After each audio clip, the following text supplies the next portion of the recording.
बड'लेण्डल'सो नामा जाहा लकेलानो गैया सब बाहेरनि मानसि बिगुर गोसोमफोरखौ सोजोबदो जा बर' बड'लेण्ड ओरैनो बड'लेण्ड टीम नङा बड'लेण्डआ बर'यैनो जाजोबनांगौ जा बड'लेण्डआ बड'लेण्डनि मानसिफोरानो गेलेजोबनांगौ आदामोनखौ रिकुवेस्ट खालामदों नेक्स्ट टाइमाव जा बर'फोरखौल' सेलेक्ट खालामनानै गेलेहोबानो जाबाय आंनि good morning guys hello everyone welcome to my channel so guys आशा खालामो नोंथांमोना बयबो मोजाङै दं इसोरनो आंबो मोजाङै दङ जोंहा फुटबला मैयाथ' जाना थांबाय बेलासियाव ओमफ्राय ओरैबायदि गाज्रि जेनबाय जोंहा बड'लेण्ड एफसिआ मानि थाखाय जेनखो होनबा आंनि नुनायावथ' डिफेन्स ओमफ्राय किपारनि थाखाय मोजां जायाखै जोंना ओरैबायदि फाल्तु जादों डिफेन्सआव कन्ट्रल खालामनो हायाखै बिनि थाखायनो जेननाय बायदि जाहैबाय सय गरसे गरनैबा जेबो नङा सय गर 6 गल ओरैबायदि दुखुनांथावना जादों फाल्तु गेलेदों आरो मथथे ओरैबायदि फाल्तु ओमफ्राय जाहाथे नेक्स्ट टाइमाव बेफोरबायदि गेलेया ओमफ्राय जोंहा गोबां पाब्लिकफ्राबो दुखु मोननाय फोरमायदों एसे बड'लेण्ड एफसि जेननायखौ मानोना गावबागाव जाथिखौ गावबागाव हारिखौ बयबो मोजां मोनो गावबागावनि टीमखौ आरो बेनिखायनो जोंबो एसे दुखु मोननाय फोरमायदों आंनिफ्रायबो आरो आं बांद्राय गोबावबो बुंबाय थाला ओमफ्राय जोंहा नै पाब्लिकफोरा मा बुंदों आरो माखासे पाब्लिकफोरनिफ्रायबो एसे खोनासंदो आंनिफ्रायल' खोनासंबा जानाय नङा जोंहा पाब्लिकफ्राबो मा बुंदों बेखौ खोनासंबानो जाबाय बिदिबा आं भिडिअ क्लिपखौ होनानै रायजोफोर नायबानो जाबाय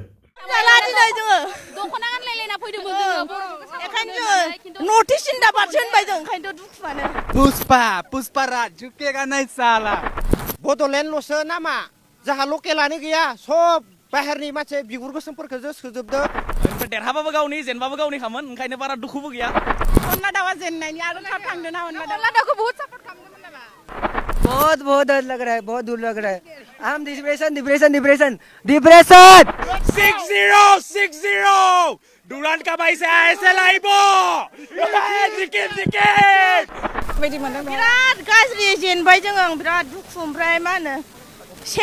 गल नङा नोगोद 6 गल जेनबाय जोङो ओमफ्राय बेखायनो बोरैबा मोनबाय गोसोखौ गाबनो ओंखारदों नामा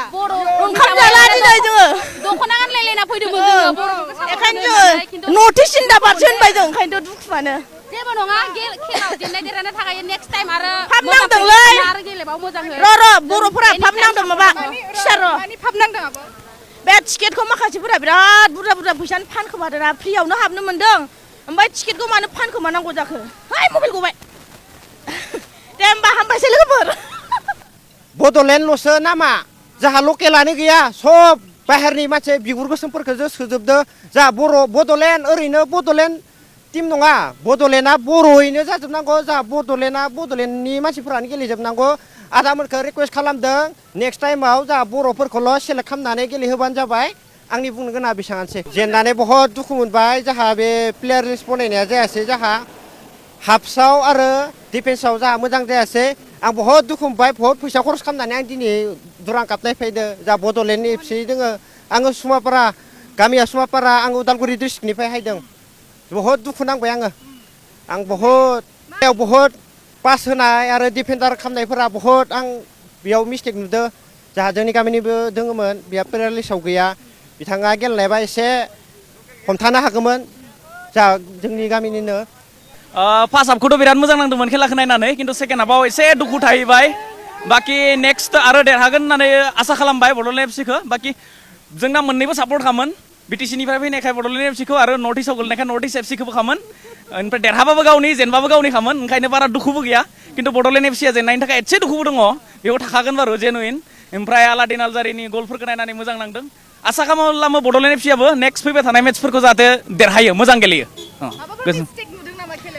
मिस्टेक फल्टथ' फार्स्ट हाफाव बिदि नुवाखैमोन सेकेन्ड हाफाव एसे नुदों माने कचारा जायफोरखौ सोलायनांगौ बेफोरखौ सोलायनाय बायदि नाङाखै आरो मोजां प्लेयारफोरखौसो सोलायबाय थानायखौ नुदों आरो जोङो ओमफ्राय जायफोर एसे दुरबल गेलेदों बिसोरखौ दोनबाय थादों टिमाव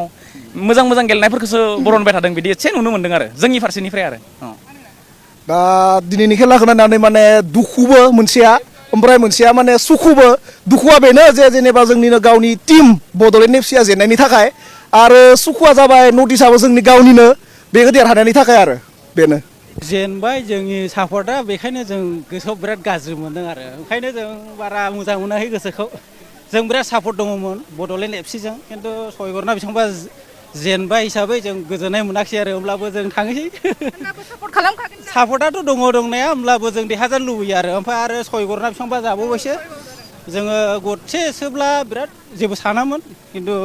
6 गर जाबाय बिराद दुखु आरोखि जों एसे उइनाय जेनगोन होननानै सानाखैमोनलां बड'लेण्ड एफसिखौ बाब बाब बाब गरसे गरनै गल सोनो हाबाबो बांद्राय दुखु मोननाय नङामोन बाब 0 गरसे गल सोनो हाखायाखै ओमफ्राय बिसिनिया 6 गल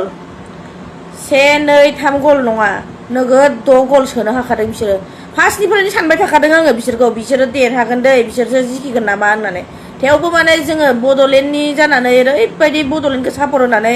जै होयै नायगासिनोमोन आरो आं बेखौनो बुंनो सानोदि नेक्स्ट टाइम जाहाथे गेलेयोब्ला बर'फोर गोजा गेलेब्लानो जाबाय होनब्लासो बड'लेण्ड एफसि जागोन बेयो बिदि मिक्स खासा खावरा मिसल 12 मिसल खालामबा बड'लेण्ड एफसि जानाय नङा बियो ना मा बर'फ्रानोथ' मोजां गथ'फोर दंना देरफुनाय आरो एबार गेलेबा सोरबा नुदों आङो जायगा दाबसेयावनो थाबाय थानाय बलफोरखौनो सेख'हैया रागायानो सियारावनो जुखुजोबसैमोन आङो बिराद बोरैबा जेनदों आरो दुखुलै आं बिराद जस जानानै खुसि जानानै थांदोंमोन आरो नेक्स्ट माला नुबावगोनथाय मिथिला एबार मोजाङै गोसो होनानै गेलेब्लानो जाबाय फंबायमोन बिदामोन बर'फोर गोजा गेलेनायसै एबार जेनबाबो देरहाबाबो ना मा मालायफोरखौ फैसा होनानै लाबोस्लायस्लाय बेनोसै आंनि बुंनांगौआ गोरोन्थि जादोंबा निमाहा हो हामबायसै फिसा ओरैबायदि जादों दि खोथाया माने हाजों अख्रांजों मालाबाबो गोरोबा होननाया नै बिदिसो जाना फैदों बुस्थुआ ना मा स' रायजो नोंथांमोनाथ' नुबाय दा पाब्लिकनि रिएक्सना ओरैबायदि दुखु जादों ओमफ्राय सोरबाया जेनबाबो देरहाबाबो ओरैबायदि खुसियावनोखा आरो जेब्ला नर्थ इस्टआबो देरहाबाय नालाय नर्थ इस्टआबो जोंनिनो जायगाखा नालाय होनबाबो जों बर' हिसाबै जोंनि टिमखौ जों देरहाजानो लुबैदोंमोन बेनिखायनो बयबाबो गावनि जाथि बा हारिखौ मोजां मोनो बेनिखायनो गावबागाव टिमखौ मोजां मोनो जोबोद बोरैबा जादों एसे दुखुनांथाव जाहाथे आंबो जेबो नंला दाबो जि जेनबाय खेलायावथ' जेननाय देरहानाय थाखायो ओमफ्राय फैबाय थानाय समाव आरो नेक्स्ट टाइमाव जों देरहागोनखौ आसा खालामबाय जाहाथे बेबायदि गोरोन्थि जायाखौ आं सानहरो आरो नेक्स्ट टाइम मानो होनबा जोंनि बर'फोरा प्लेयारफ्रानो बहुत खम 2 ना 3ल'सो नुदांथ' हायोबा एसे मोजांखौ नायनानै सोजाबावगोनदां जोंनि बर'फोरखौनो नांगौबा मालायखौ लास्लायस्लाय जोंनि बर'आवथ' बिराद स्ट्रं ना बांद्राय एसेबां दुरबल नङा आरो गावनि थैजों जुजिनाया एसे बेलेग जायो नामावल' बड'लेण्ड ओमफ्राय बेलेग दस्रा प्लेयारखौ सोबा बोरै जानो आं बेखौनो सानो आरो आंनि गोसो गोरबोनिफ्राय मालाया मा सानो आं जेबो मिथिला आंनि गोसो गोरबोनिफ्राय बेखौनो सानो आरो स' लोगोफोर आं बांद्राय गोबावबो बुंबाय थाला ओमफ्राय भिडिअखौ बेयावनो फोजोबनाय जासिगोन थेंक इउ स' माच गाइस भिडिअखौ जोबजासिम नायनो थाखाय आरो सोरबाफोर गोदानब्ला आंनि चेनेलाव दिनैसो हाबसन फैदोंब्ला चेनेलखौ लाइक एन्ड शेयार खालामबानो जाबाय थेंक इउ स' माच गाइस बाय बाय लाभ इउ टु अल